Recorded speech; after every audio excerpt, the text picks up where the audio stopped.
I'm going to preview the number 18 Baylor at number 11 TCU women's basketball game, which will be played March 1st, 3 p.m. Central Time on ESPN. And I apologize for looking down because I cannot memorize all this stuff. College game day is going there. So that could be a distraction for TCU because this is TCU's first time hosting, period. That remains to be seen, of course. I know. And I'm going to just say this up front. Baylor's already clinched a double bye for the Big 12 tournament because of some other results around them occurred, like Oklahoma State beating Iowa State, then Texas Tech lost to Colorado, and they even lost to Kansas the prior game, and then Colorado lost to Utah in Boulder right after they beat Texas Tech. That is clear. It's more of, will Baylor be a 2 seed is a bigger question. The only way that would even happen is obviously winning this game and then have West Virginia lose at home against Cincinnati, but I just don't see that happening 9 times out of 10. Yes, I know Cincinnati has pushed some teams this year, but I just don't foresee them winning. This is more of a NCAA tournament resume boosting type of game for Baylor going into this. They're going to avoid TCU side of the Big 12 tournament bracket no matter what after this game. And this is obviously the season finale in terms of the regular season. Baylor is 24-6 overall, 13-4 in the Big 12. TCU is 26-4 overall, 14-3 in the Big 12. TCU already clinched at least a share of the Big 12 title. It's more like, are they going to get it outright? Obviously, if Baylor would win this game, they would get at least a share of the title. That is clear. So, we already know what happened last time when these two teams met in Waco. TCU upset Baylor in Waco by 16 points. I expect some motivation from Baylor going in this one and some adjustments to be made, to say the least. And we'll have to wait and see about the injury report from the Big 12 when the game gets closer. One thing to note, though, for Baylor, Kyle Abraham did not play that much last game. However, Nikki Collin addressed this in the post-game interview on the radio, and like after the game was over, the media session. Kyla was under the weather. Well, the good news is for Baylor going this game is that they have been, like after their win against Kansas State, 80-54 on Monday, they had the next 2 days off. While TCU just played Wednesday. And I would release this on Friday. Just a little heads up right there. Just so y'all know. And obviously I know Maddie Shear for TCU's been out for a while, to say the least. She hasn't played since February 8th. And I'll have to assume it's a back injury because she's had that issue in the past. Not just from this year, but even last year that she missed all year with. So that's one thing to note. And we have to wait and see about that. And I know Ms. Natalie Mazurek, she's no longer on the injury report, but she hasn't played. She hasn't played that much since February 4th, only like one game, and it was against Houston, and it was a 22-point blowout. So I'm just making that clear right now. What are some players to keep an eye on for TCU? Obviously, the best player is Olivia Miles. Number 5, 5'10" guard, that is a senior. 20.1 points per game. And I'll put the outlook on TCU women's basketball in the description below. I will also put like the press conference that Nikki Collin will have going into this game too. I mean, if they even have one. I'm just saying that right now. And apparently KJ, as in Kirsten Johnson, will be on the John Morris show, and I'll put that too in the description below, so y'all could watch that too. So other than 20.1 points per game for Olivia Miles, 35.3% on threes on 170 attempts, 84.7% on free throws on 137 attempts, 6.9 rebounds per game, 6.7 assists per game, 3.7 turnovers per game, 1.9 steals per game, and 2 fouls per game. There's obviously Marta Suarez, number 7, 6'3" forward, that is a senior, 17 points per game, 37.1% on threes on 171 attempts, not 74, but still though, pretty good number in terms of percentage. 87.9% on free throws on 66 attempts, 7 rebounds per game, 2.4 assists per game, 3 turnovers per game, 1.3 steals per game, 2.8 fouls per game. She has been foul trouble prone in the past. I'm just saying that right now. There's obviously Dalvin Hunter, number 4, 6-foot guard as a junior, 11.7 points per game, 36.1% on threes on 147 attempts, 73.5% on free throws on 34 attempts, 3.1 rebounds per game, 2.3 assists per game, 1.2 turnovers per game, 1.5 steals per game, 1.4 fouls per game. And there's Clara Silva, number 17, 6'7" center, that is a sophomore. She didn't do that much against Baylor last time, if you go back and look at the stats, in terms of points. But the rebounds, yeah. 9.2 points per game. 53.2% on free throws on 47 attempts. 7.3 rebounds per game. 1.6 turnovers per game. 0.6 steals per game. 1.7 blocks per game. 2.2 fouls per game. There's Taylor Bigby, number 1. 6'1" guard as a senior. 7 points per game. 37.1% on threes on 116 attempts. 69% on free throws on 29 attempts. But I'm going to just double check that number right now.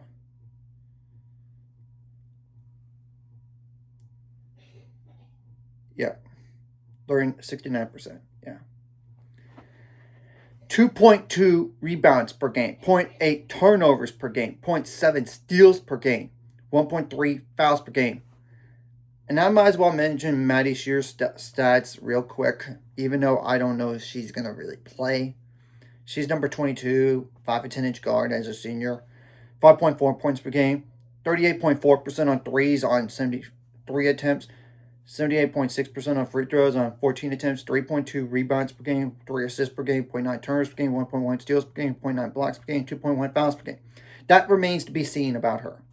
There's Veronica Sheffy, number 2, 5'9" guard as a senior, 4.1 points per game, 37.9% on threes on 29 attempts, 83.8% on free throws on 37 attempts, 0.9 turnovers per game, 1.3 fouls per game. There's Kennedy Basham, number 0, 6'7" center, that is a senior, 3 points per game, 18 for 30 on free throws, 4 rebounds per game, 0.7 turnovers per game, 1.7 blocks per game, 0.8 fouls per game. There's Clara Belafelt, number 16, 6'4" guard as a freshman, 2.6 points per game, 22.7% on threes on 22 attempts, 64.3% on free throws on 14 attempts, 3.3 rebounds per game, 0.8 turnovers per game, 1.3 fouls per game.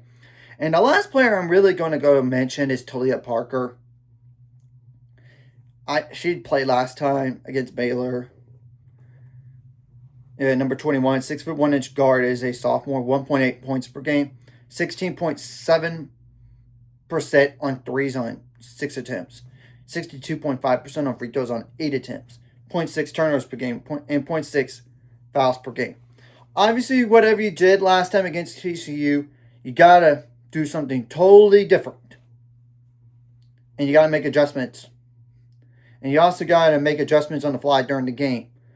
You need to find a way to be the more mentally tougher team and take away the home crowd for TCU as much as you can while getting your fans that are involved, getting your fans that are there involved in the game. You should come into this game with no pressure, as in play loose. All the pressure's on TCU going in this game. And I know there might be some questionable calls here and there, but you gotta be a more mentally tougher team and find ways to win at the very end of the day. You got to out hustle TCU in this game. You got to be good in late game situations, both offense and defense. Now, defensively, it's Captain Obvious.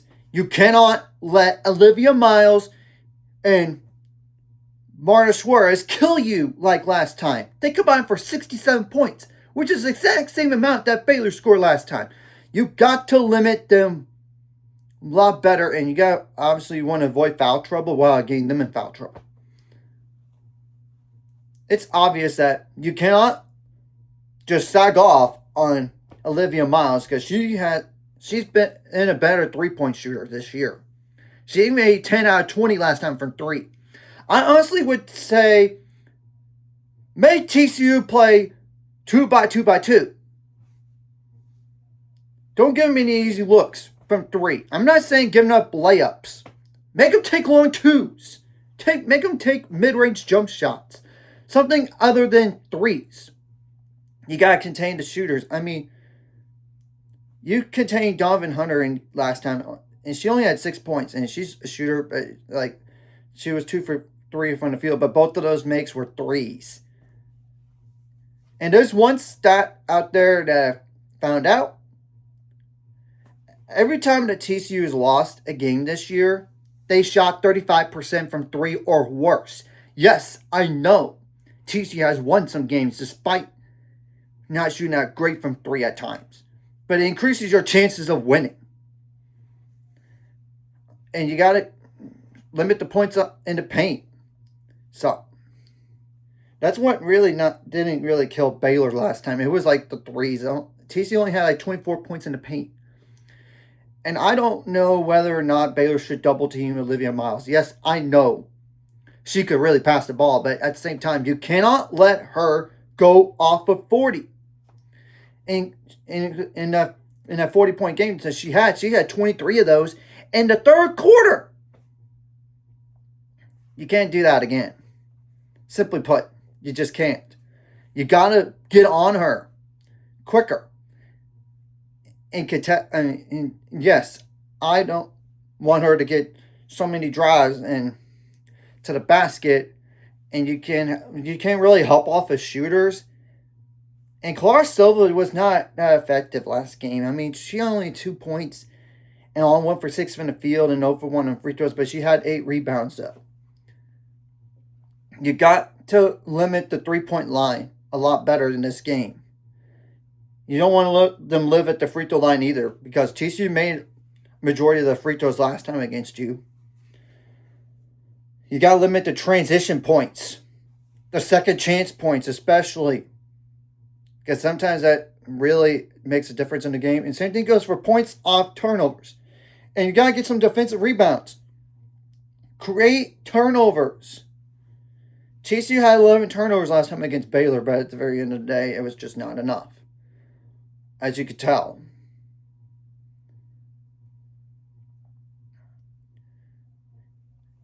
And obviously, you need to let somebody other than Marta Suarez and Olivia Miles kill you at the very end of the day.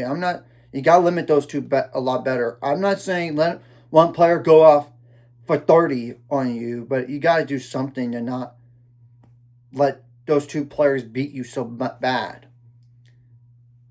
You could withstand possibly a big game from Olivia Miles, but you got to at least slow down Marta Suarez in this game. That's the key. And obviously, if you were to slow down Olivia Miles, that would really be helpful too.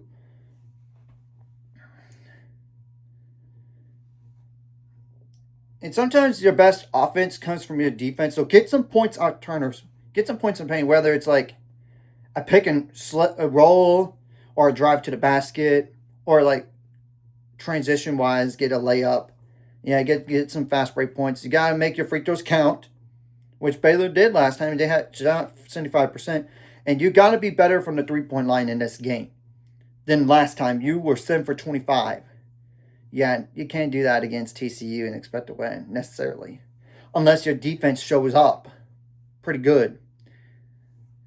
And obviously, you got to take like high quality shots in terms of good shot selection. You got to take care of the ball, which I know that's been a problem for Baylor at times.